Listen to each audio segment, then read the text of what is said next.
kita lihat nasib Aose yang di bagian sebelumnya tengah berjuang melawan 3 Garuda Merah sekaligus. Aose yang sudah merasa putus asa melihat kilatan petir dari langit yang menjadi pertanda ada yang datang untuk menyelamatkannya. Kita lalu diperlihatkan kelanjutan dari masa lalu Aose pasca ia diselamatkan Yuzong dari keganasan burung Garuda Merah.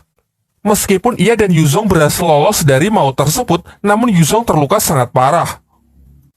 Sang putra Raja Naga dari Gunung Tianyu tersebut bahkan belum bisa berjalan setelah berbulan-bulan lamanya. Semua kesalahan dari insiden tersebut dilimpahkan kepada Aose yang membuat hidupnya semakin menderita dan dikucilkan semua orang, termasuk oleh ayahnya sendiri. Yuzong yang tak ingin sahabatnya terus disalahkan, memaksakan dirinya untuk kembali berlatih dengan harapan bisa segera pulih. Dari kejauhan terlihat Aose yang mengamatinya dengan menggenggam kertas di tangannya. Setelah mengumpulkan cukup keberanian, ia pun melemparkan kertas tersebut yang mengandung pesan permintaan maafnya kepada Yuzong yang sudah berkorban demi menyelamatkannya. Keesokan harinya, akhirnya mereka pun mulai bicara setelah tak bertemu cukup lama. Aose mengaku kalau dirinya tak cukup punya keberanian untuk menemui Yuzong karena kesalahannya tersebut. Ia juga berpikir kalau Yuzong pasti sekarang membencinya. Menanggapi hal itu, Yuzong berusaha meyakinkannya dengan mengatakan bahwa ia sama sekali tak menyalahkan Aose, juga sudah selayaknya teman saling membantu. Namun Aose merasa kalau itu semua cuma omong kosong. Aose yang emosi mendorong Yuzong dan mengatakan kalau ia sama sekali tak butuh belas kasihan. Ia terus saja menyalahkan dirinya sendiri karena ulahnya lah Yuzong menjadi cacat. Ia juga mengungkapkan kalau telah sangat bodoh percaya kalau ia bisa menjadi naga yang pemberani. Kali ini perasaan Aose pun benar-benar kacau. Keadaannya menjadi lebih buruk dari sebelumnya, semua orang menyalahkannya, bahkan ayahnya sendiri ingin membunuhnya.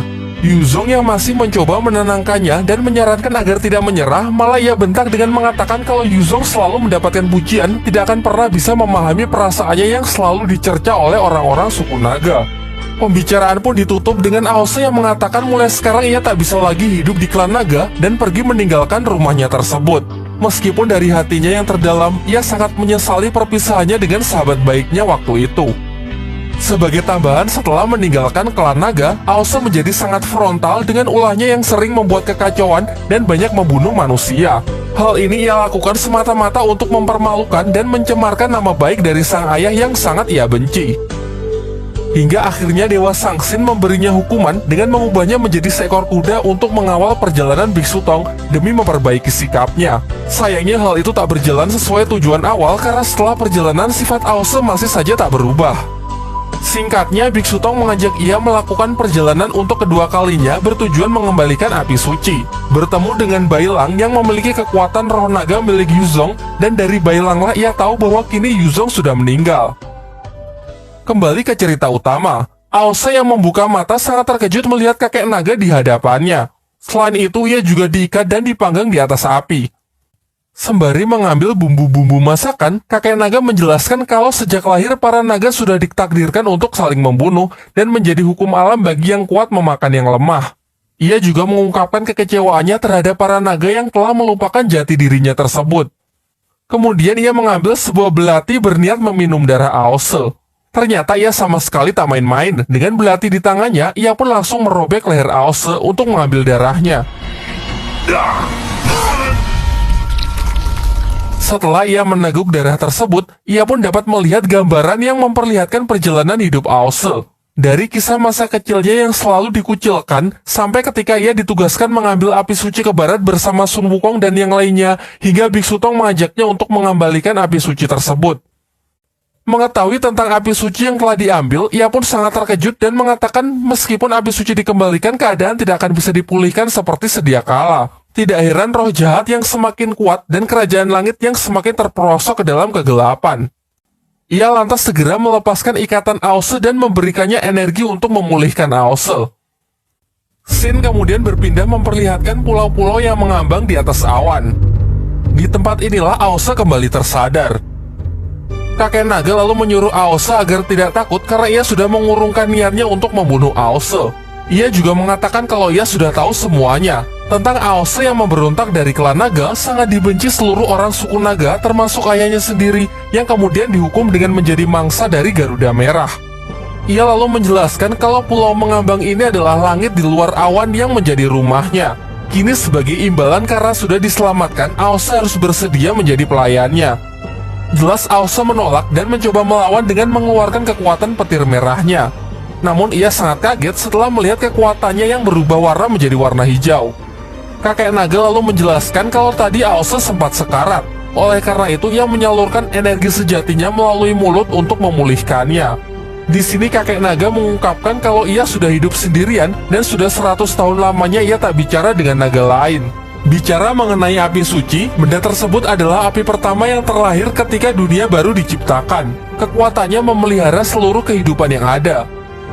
Sama halnya dengan api suci, ia pun memperkenalkan diri bahwa ia juga merupakan naga agung pertama yang terlahir. Bisa dikatakan sebagai nenek moyang dari bangsa naga, yang memiliki nama kuno Najia.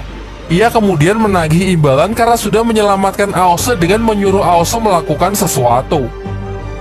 Sementara itu, diperlihatkan Raja Naga Laut Selatan, putra sulungnya yaitu Aoyilong, ayah Aose dan kakak Aose tengah berdiskusi. Di sini ia membujuk ayah Aose agar mau bersekutu dengan kerajaan langit. Namun ayah Aose masih terlihat ragu dengan mempertanyakan apa manfaatnya bekerja sama dengan para dewa bagi klan naga. Dari pembicaraan mereka pun terungkap bahwa ratusan tahun yang lalu klan naga pernah berperang melawan kerajaan langit. Jika mengingat hal tersebut, kakak Aose pun ragu kalau para dewa bisa dipercaya. Diskusi pun ditutup oleh ayah Aose yang mengatakan baru akan memutuskan setelah membicarakannya dengan Raja Naga yang lain. Akan tetapi tiba-tiba mereka dikejutkan dengan berita yang mengabarkan bahwa Aose telah kembali. Dan benar saja terlihat Aose yang duduk santai di singgasana istana menunggu kedatangan ayahnya. Setelah tahu kabar mengenai Aose yang berhasil selamat dari Garuda Merah, semuanya pun datang untuk melihatnya. Mereka sangat terkejut mengetahui Aose yang masih hidup. Lantas prajurit pun dikerahkan untuk kembali menangkapnya untuk kembali dieksekusi mati. Menanggapi hal itu, Aose terlihat santai sambil memperlihatkan bulu-bulu dari Garuda Merah yang berhasil ia taklukkan. Tetua Naga lalu menjelaskan mengenai tradisi suku Naga bahwa Aose telah melewati ujian suku Naga, yaitu barang siapa yang berhasil menaklukkan Garuda Merah dan mencabut bulunya, maka akan dinyatakan sebagai Ksatria Naga yang pemberani. Benefitnya, sang Ksatria Naga akan terbebas dari segala macam tuduhan dan hukuman yang telah dijatuhkan akan dicabut kembali. Karena menghormati tradisi tersebut, kini semuanya pun hanya bisa terdiam dan sama sekali tak bisa menghentikan Aose. Aose kemudian pergi sembari mengatakan bahwa ia akan pergi ke makam kuno suku Naga dan bermain-main sebentar. Lalu kita diperlihatkan kilasan balik mengenai kesepakatan yang dilakukan Aose dengan nenek moyang suku Naga, Naiji. Naiji mengatakan kalau ia telah menyelamatkannya, menghilangkan kutukan serta akan membuat Aose jauh lebih kuat, dan sebagai gantinya ia akan mengambil tubuh Aose. Barulah setelah Aose lebih tenang, Naiji kembali menjelaskan bahwa api suci selalu menjaga keseimbangan yin dan yang. Ia mengungkapkan kalau ia sangat menginginkan api suci tersebut, tapi ia tidak bisa mengambilnya sendiri, karena jika dia pergi ke dunia manusia, dirinya akan melemah. Maka dari itulah ia menyuruh Aose untuk mengambilkannya, merebut api suci tersebut dari tangan Biksu Tong. Aose yang mengingat kembali kenangan buruk dengan Biksu Tong yang telah mengurungnya selama 16 tahun dan hanya membuatnya sengsara, nampak tak keberatan untuk menyingkirkan mantan gurunya tersebut. Namun sang kakek naga tidak lantas percaya begitu saja.